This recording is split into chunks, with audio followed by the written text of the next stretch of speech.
It'll be one to go this time by. Coming to the green, buddy, coming to the green. Let's go get him. Go, go, go, Dick, Dick, Dick, go, go, go, go. Get your motor running. Head out on the highway. By Jimmie Johnson. Congratulations. Race winner today. This is his fourth victory in 2008. And, of course, Jimmie is the back-to-back NASCAR Sprint Cup Series champion, and he comes into the chase for the NASCAR Sprint Cup as the 3 seed. 5,040 points. Jimmie, congratulations. Obviously, it looks like you're starting to get your game on at the right time. We are. Wow, excuse me. Somebody have water? I just got a piece of gum and it's killing me. Two now.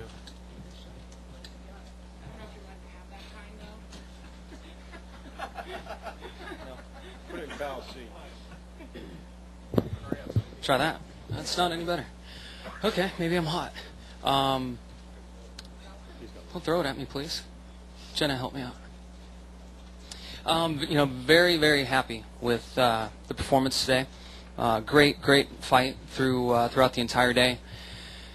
Momentum is certainly something we're looking at and trying to carry, but more than anything, I think we're just confident in our stops and what I'm doing on the track and the way we can adjust on the car. We even showed up here a bit off in practice on Friday and worked through all of practice and got it right. So very, very proud of the effort. Questions for Jimmie Johnson? We've got one right here. Go ahead. Jimmie, to push this same issue a little bit more, even though you're 40 points behind the leader in the seeding, I mean, you've got the momentum now. You got 2 wins in a row, and with that momentum, does that make you the pre-chase favorite as it stands? Do you feel like you're the pre-chase favorite as it stands right now? I don't. I'm trying to show up at next week's race scared, worried about 11 other guys, and worry about doing my part.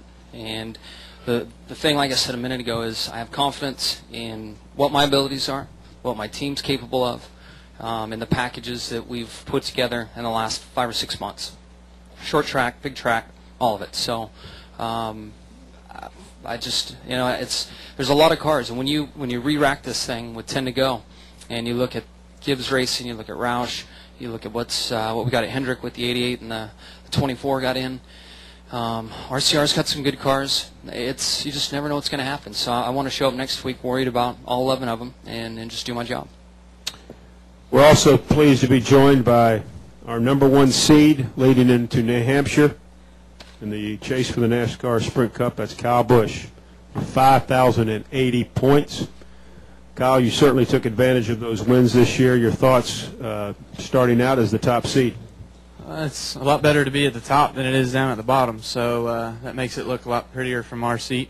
And, just being able to try to go out there and run consistently in the final 10 races and race these other, 42 guys that are out there on the racetrack with us, and yet still try to keep track or at least try to outrace the other 11 that we're trying to beat out for the championship here. And so we know it's going to be a tough race, and it's not going to be easy. We've got the 48 and the 99 to probably most worry about, and then anybody else that can hit on stride. We knew the 88 was consistent there in the beginning of the year, really good. And of course, you never know what Gordon can do, Kenseth or Stewart, and so all these guys are going to be capable of doing something. I'll take questions now for Kyle or Jimmie. Who's got them? Got one right here on the front. Jennifer, AP. Kyle, you walked in as someone was asking Jimmie if he's the favorite, and you said yes. Sarcasm, or do you truly believe that? No, I was just being sarcastic, but I was answering a question for him. But, I mean, they've been strong. There's no reason to not say that they, if I was in Jimmie's spot, then I'd say, heck yeah, but, we feel like the 99, with the races that are coming up, I believe there's like 5.5-mile tracks in the finals, and we know the Hendrick guys are always tough at the Martinsville track and Phoenix, and the Toyotas seem to run well at the restrictor plate tracks, and so anything can really happen. But with 5.5 miles, with the way the 48 and the 99 have run this year, it's going to be hard to beat those guys there. Other questions downstairs for either Jimmie or Kyle? Who's got one? Dave has got one, then we'll go upstairs. Go ahead. Yeah, Kyle, can you talk about what happened? You were leading and you and Junior got into it? From all I know is I got hit in the left rear quarter panel, and I spun out trying to keep it off the wall as best I could, but wasn't able to achieve that. So just hard racing there, leading the race, and unfortunate things happened that way. And it was, we had a great M&M's Toyota today, so the most disappointing part was we weren't able to try to show what we had there at the end of the race and race for a win with Tony and Jimmie up there towards the front and be able to try to get another 10 bonus points. Was that revenge? Who knows? We'll go upstairs for questions. Go ahead. Monty Dutton, Gaston Gazette for Jimmie. In the post-race radio, Jimmie, it was pretty obvious that Tony Stewart and his pit crew were a bit at odds over your beating him out. This was also evident because of Tony's unwillingness to discuss it further. He may or may not have had electrodes attached to him for shots. I just wondered if you would be willing to acknowledge that your pit crew had a lot to do with your winning. I'm not sure I have a clue what you asked me. How's that last pit stop, Jimmie? Pit stop or on the track?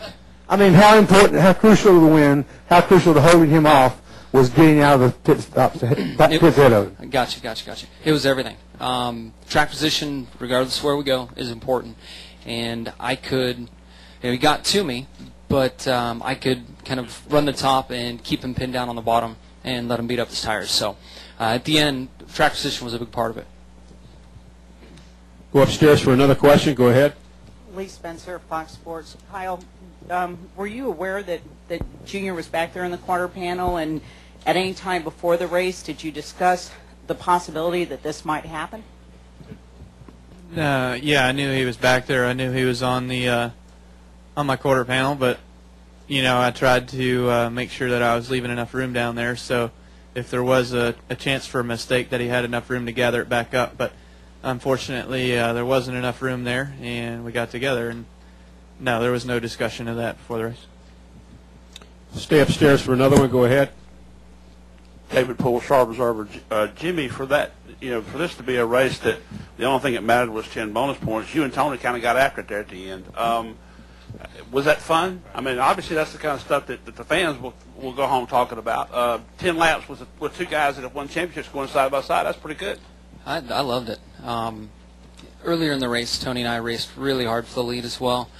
It was nice today to be able to race and not worry about the points. I'm sure Tony was really focused on a victory, and can't remember what his situation was coming in points-wise, but I had a blast all day long. A lot of hard racing for every position, and at the end, I mean, that's how you want to win a race. You want to win a race going against the best in the business. Tony's certainly one of those guys, and racing your butt off side by side.